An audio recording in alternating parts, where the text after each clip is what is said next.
Welcome back to Build Tips with Brady Drone Bricks. I'm Justin, and previously I taught you how to build a Lowell Sphere, so a perfectly round sphere. I also taught you how to build a half Lowell Sphere, so half of what that could look like potentially.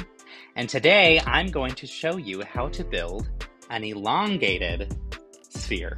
So this cactus friend actually uses the same build concepts as our Lowell spheres, but it stretches it so that it looks a little bit different as well. So I'm going to teach you how to modify the Lowell sphere to go ahead and create something that's a little bit wider, more like an oval shape. All right, let's take a look at the parts that we need. In my case, I'm using multicolor because that helps with visually seeing all the different pieces and how they connect. That said, use whatever colors you want. If you want it to be a solid colored thing, kind of like my cactus here, and you want it to be all green, by all means use all green. Maybe you're making a baseball bat. Maybe you use all tan. Perfect. Do whatever you need, but again, gather these pieces in this quantities. We've got two 2x2 plates. I'm using aqua. We've got 4 2x4 plates in yellow and 4 2x4 plates in bright green. We have 24 of these corner plates, so those have 3 studs on them and they're in the corner, and I'm using the regular green. We have 32 this time, and this number would always grow depending on the size and scale that you want. But 32 of these 1x2 jumper plates. Then we have 8 of these 1x4 plates in magenta, 4 of these 1x6 plates in orange, 8 of the Travis bricks, and 4 of these 1x6 plates in white. Now the plates here and the Travis bricks, those are going to be on the internal structure, so we're going to set those aside and come back to those in a little bit. And now we'll go ahead and start assembling the top and the bottom, because those are exactly the same as our Lowell Sphere builds that we did for the previous tutorial. Okay, so for starters, grab 4 of your corner plates. You're going to flip them around so that they make a plus shape. Once you have that plus shape in place, you're going to take a 2x2 plate and put it over the 4 corners. If you've built along with me for these previous tutorials, this is going to feel very similar. Now we have that plus shape attached to the 2x2 plate. All right, now we're going to flip that upside down. We're going to take 2 of these magenta 1x4s, and we will put them across the left and the right side of those plus sides that are jutting out, and that's going to make a square. Flip it upside down, and it looks like this. Then we take the jumper plates, and we finish off those openings where the other plus shapes stick out. Again, since we're using a jumper plate, it is sticking out by half a plate, and that is a good thing. It'll help it look more round. When we look at it, it looks like this. And on the back side, it looks like so. Right. So we will set that one aside, and we will do another one as fast as we can. Make a plus shape. Cover that plus shape with a square across those corners.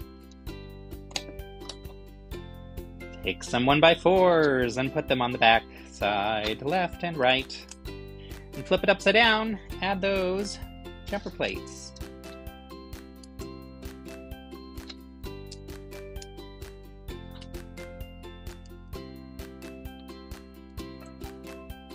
All right, now we have our top and our bottom of our elongated oval Lowell sphere.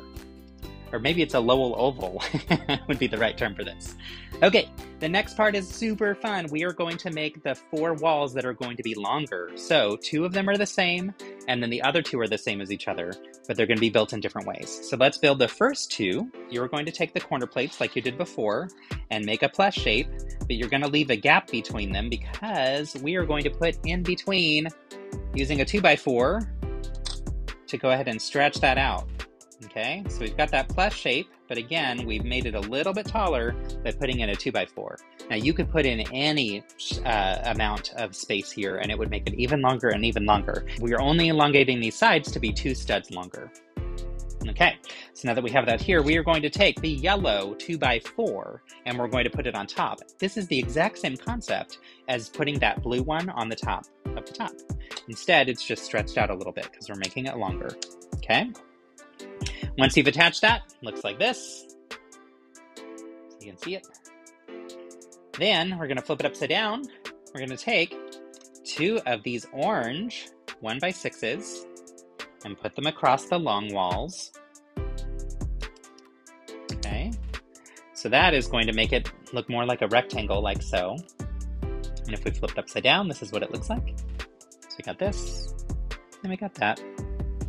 Then you're going to take 4 of the jumper plates, and you're going to attach them to those other 2 spots on either side of what was that plus shape that was kind of sticking out. Once again, attaching them so that they stick out by half of a plate. So here's what that looks like. Here's the back side. All right, and we're gonna duplicate this. So do it a second time. Again, make the plus shape, the top half and the bottom half, and leave some room for one of these 2x4 plates. Once you have them all lined up, take a 2x4, I'm using yellow on top, to smash them together so they're attached. Then we're going to take those 2 oranges and attach them on the long walls. So it makes that rectangle shape. We will take 4 of the jumper plates and attach them here in those remaining spots where we saw the plus shapes jutting out. They are going to jut out how far? A half plate. And we have our second side. Okay, so we're going to put those up here as well. Now we are going to move on to building the other 2 sides, and these are a little bit more tricky because they use more jumper plates. So beginning, you're going to do the same thing as you did before of creating the plus shape, leaving room for a 2x4, sliding it all together and attaching it with your 2x4 on top. Okay. So we'll do that. It's going to look like this. Now we are going to take the remaining magenta 1x4s and we're going to put them on the short walls this time. So we did the orange ones on the long walls, we're doing the magenta ones on the short walls. So that is also going to make what looks like a final rectangle, right? But on the bottom you'll see it shaped this way. Now you need 8 of the jumper plates because they're going to put 4 across here and 4 across here, right? So this way those side walls, when you're looking at it vertically, are sticking out a little bit to the left and to the right.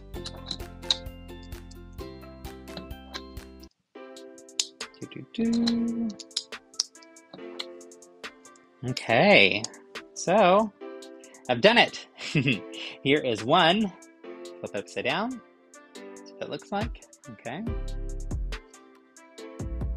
And we'll do it one more time.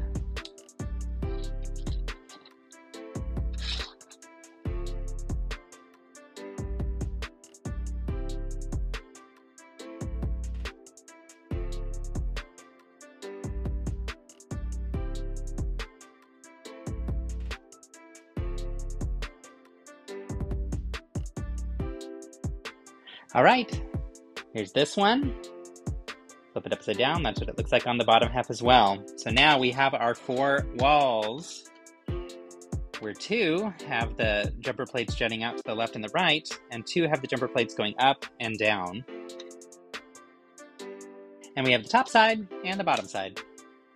Okay, so now let's bring back our Travis bricks. Remember before, we reinforced the inside by attaching them to plates. Since we made it 6 studs long, we need a 1x6 plate. We'll go ahead and do that 4 times. This just helps you maintain the Travis bricks connecting on the insides a little bit better than if you don't use the reinforcements. Again, if you don't have the pieces, that's fine. You can do it without. But this is one way to do it that will help keep it attached a little bit more firmly. Now let's take one of the orange sides, okay? So with the orange side, we're going to take the Travis bricks and attach one on one end of the orange plate and one on the other end of the orange plate, so that on the inside you see that plate, the white plate, that's the reinforcement, going downward towards the middle. And then you'll put the other one on. Okay. So that should look like so. We're going to do the same with this other orange side.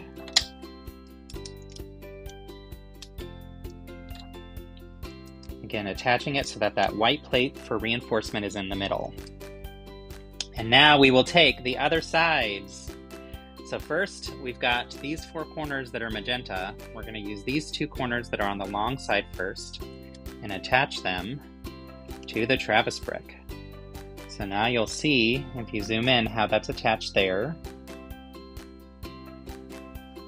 Then we're going to attach the other side wall that had the orange, because remember we want to alternate them. And then lastly, we close it off with this wall with the magenta again.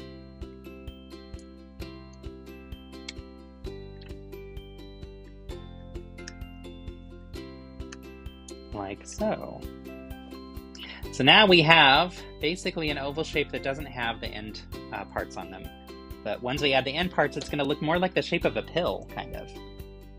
All right, so making sure that you're attaching it so that the jumper plates are going up and down if the jumper plates are left and right, or vice versa. So making sure that you're alternating that side. You'll attach that in the corners, pushing down, flip it over, and do the same. And again, you have to make sure that the jumper plates are sitting opposite each other. Okay, and there we have it. It is almost like a really fun Easter egg, although it's not quite an egg shape, but really fun colors and all different types of things. I really enjoy this one. So this is an interesting and odd oval shape, but there's all different types of things that you could do with this. And I'm super curious to know what it is that you'll be making. So let me know in the comments what it is that you plan to make. In my case, I used it to make this cactus, which is super silly and fun. And I just had a really good time with it. As you can see, the bottom of my cactus is actually flat and it attaches into the bottom. So I didn't include a bottom on it so that it could go ahead and sit there. And that just about wraps up our series on Lowell spheres. I may come back to it later to teach you how to build a bigger sphere, but this is a 3-part series so far. Let me know if you want to see the bigger sphere or if you want to see some other types of things coming up in the channel too. I'd love it if you can like and subscribe to help build this channel out a little bit further. You can check my tips and tricks and tutorials both on YouTube Shorts for those shorter ones, about a minute long, or these longer ones here on YouTube. You can also join me on Instagram over at Brady Joiner Bricks, and I would love to connect with you there and build alongside you with some different challenges. I'd love to hear from you. How were these tutorials? Are there things that you'd like to see me do differently?